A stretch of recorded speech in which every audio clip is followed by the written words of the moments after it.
시장에 관한 언제나 한 수를 가지고 계신 분이죠. 김종철 수장의 시장 한 수 시간입니다. 소장님 안녕하세요. 네, 반갑습니다. 4분기 시작하는 10월 첫 거래일입니다. 어떻게 보셨을까요? 네, 아마 요새 투자자분들의 마음이 조금 좀 그럴 것 같습니다. 그 우려했던 일들이 발생되고 있죠. 우리가 오늘이 주말 금요일인데요. 우리가 주초 월요일부터 이상은 조금 좀 우리가 뒤로 좀 후퇴해 있어야 되는 조금 좀 부담스러운 위치에 있습니다라는 말씀을 여러분께 계속 드렸어요. 그러니까 어차피 그 주가라는 것이 상승을 하게 되면 하락을 하게 되고 또 하락하면 상승하게 되는데 아쉽지만 주가 위치가 조정받는 위치에 와 있기 때문에 전체적으로 무리하면 안 됩니다라는 말씀드렸었는데 주가가 좀 제법 조정을 받으면서 여전히 내려오고 있습니다.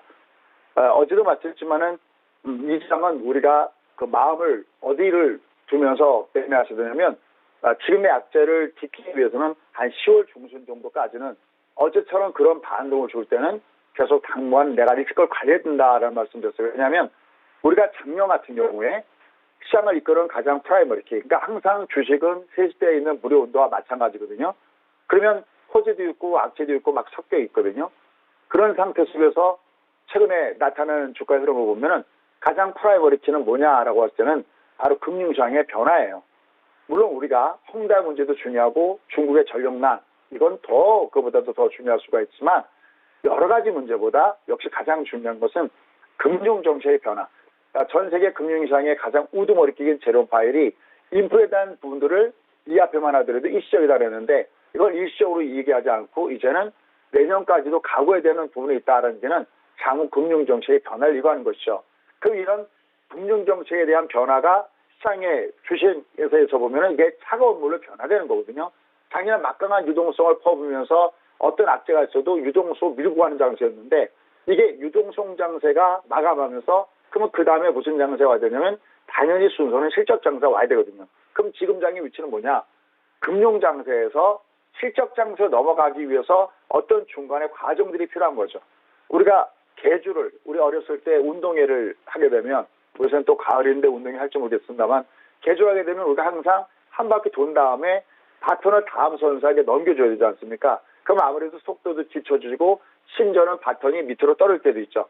바로 그러한 조정의 과정이 지금의 과정이다라는 거죠. 그러니까 이게 이제 얘가 만약에 금융시장이 변화가 되더라도 얘는 이상을 여전히 가 그러려면은 이 금융시장의 악재를 이기는 다음의 호재, 즉 실적에 대한 것이 나와야 되는데 바로 그것이 10월 중순 이후에 3분기 실적이 발표되면서 이것이 이 장을 끌어줘야 된다는 거죠. 그러니까 그때까지는 아직은 시장은 위로 올라갈 때 아쉽지만 여전히 뒤로 물러서 있어야 되는 위치에 있다는 겁니다. 자, 그러면서 그래프 잠깐 좀 보면서 설명도 드리도록 하겠습니다.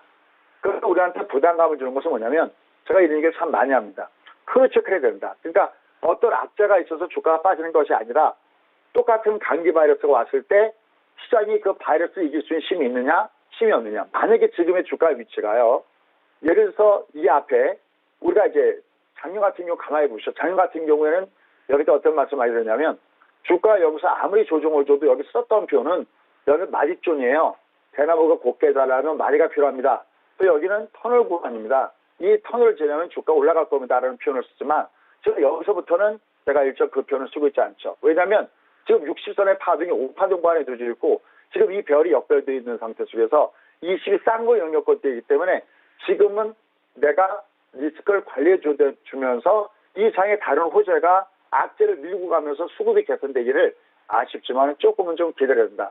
다만 그럼에도 불구하고 여러 차례 맞추지만 모든 것이 다 빠지는 것이 아니라 일부 테마성 종목을 중심해서 올라가고 있다는 거죠. 오늘도 뭐 메타버스 관련주 올라간다든지 컨텐츠 관련된 종목군들 또 엔터주들이 올라간다든지 또 원전 관련된 좀 밑에서 반도체든지 이런 테마 종목군의 순환이 계속되기 때문에 이쪽 부분 괜찮다. 그러나 다만 지수상의 움직임을 봤을 때는 시장의 대장주들이 사라져야 되는데 최근에 보면은 대장주들이 돌아가면서 둘이 맞았던 부분들이 있었죠. 그래서 아직은 암을 위해서는 시간이 좀 필요하다는 측면에서 당분간은 종목 중심의 장세를 보셔야 되겠고 지수는 조금 좀 뒤로 후진해야 된다. 그래서 10월 중순 정도까지는 당분간 올라갈 때마다 조금 쉬운 리스크를 관리 주는 데다가 비중을 두시기 바라겠습니다. 자, 그럼 이런 가운데서 우리가 종목 구매를 봤을 때는 어떤 종목 구매들이 그래도 비교적 무게중심에 들어와 있는가라는 부분도 보셔야 될 텐데요. SM, 대원미디어, SK텔레콤 이렇게 골라봤습니다. 자, SM은 얘기할 것도 없죠.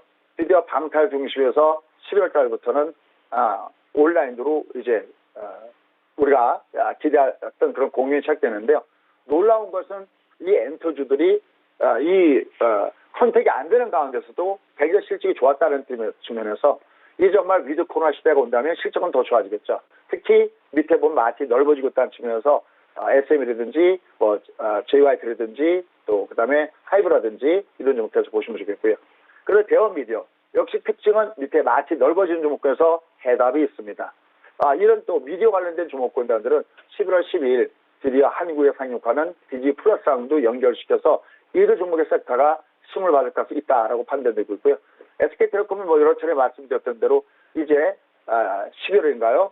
인적 분할을 앞둔 상태 속에서 역시 꾸준하게 저점 매수가 들어오고 있고 또 이 또한 요 종목은 일부 메타버스와 관련된 종목이기도 하기 때문에 그런 부분에서 주목을 해볼 만하다라는 판단입니다. 이 세 종목의 공통점 보면 전부 다 밑에 마진이 이게 넓어지고 있죠. 이게 두터워지고 있습니다.